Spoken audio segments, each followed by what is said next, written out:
because I got to take care of the kids, and I need a job locally where I can take care of the kids.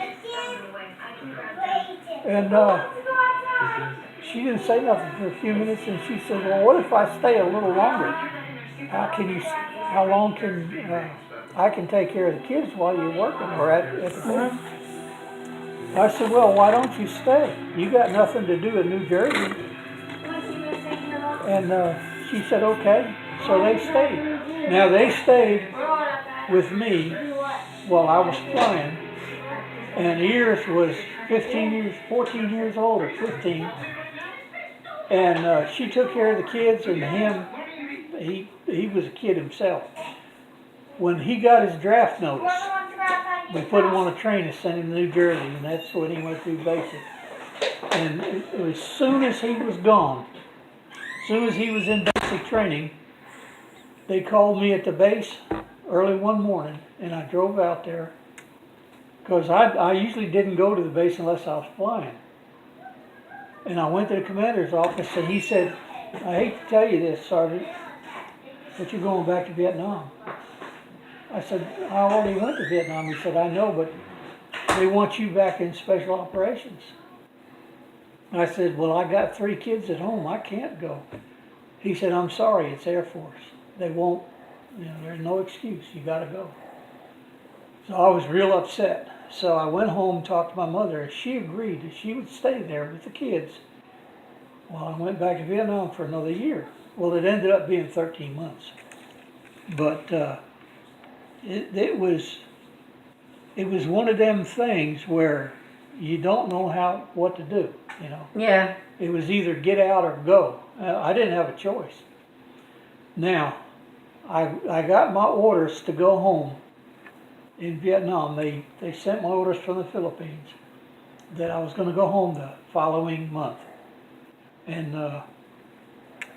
that night we got shot down in North Vietnam. So here we are, the crew, I got the whole crew out of the airplane, and they were heading for the pickup area. And I had to stay behind and make sure the airplane was destroyed so that the North Vietnamese couldn't get any of the equipment out of it. So I was going to catch up with the crew after I destroyed the airplane. I waited 3 hours for them to get far enough away. And then after I destroyed the airplane, I was going to try to get to the pickup point in time for the helicopter to come in the next day and pick us up. And I had to hide because the North Vietnamese were coming to the area, and they surrounded the whole area. So I hid in the mountains for 3 days.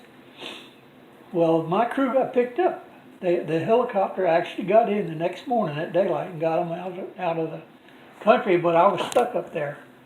Now, I was scheduled to go home in 2 days. So I headed for Laos. It took me 14 days to get from the mountains to Laos and get picked up.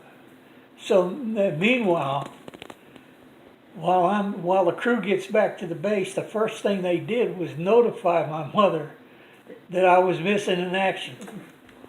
So she didn't know what the hell to do. So she called my first wife's sister and her husband, and she ended up getting drunk and then ended up in the hospital. So when I got home, when they flew me home, I got home on a Friday. It was freezing cold. I mean, really cold. And they told me where she was, and I went and got her out of the hospital. But she never got drunk again. Not ever. But You see, my mom had a drinking problem up until Dad died. When Dad died, she got sober. So Charlie didn't. Oh, Charlie never. He drank right till he died. That was a shame. I felt so bad about that. What, the water in the brain and everything else toward the end. Yeah. I felt so bad. And Teddy never drank. I know, and I love Teddy to death. He was my buddy. He was all our buddies. He was a kid. Oh my God, he was. Well, him and Dad took me on that weekend down at Seagart, New Jersey during their weekend duty in the National Guard. They took me with them, got me a uniform, snuck me in there, and I stayed the whole weekend with them down there. But you know what's so funny is that's where Fred's father was sergeant on Seagart Police Department. Is that right? Yep. I'll be darned.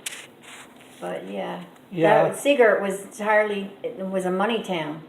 Well, I mean, toward the back then it was a military town. yeah. It was the Well, it still Army is like base. Manasquan they have that bar that sits 3,000. Yeah, That was yeah. all the Yeah, state troopers. That's where their training camp is. I know. Seagirt. I know. Yeah.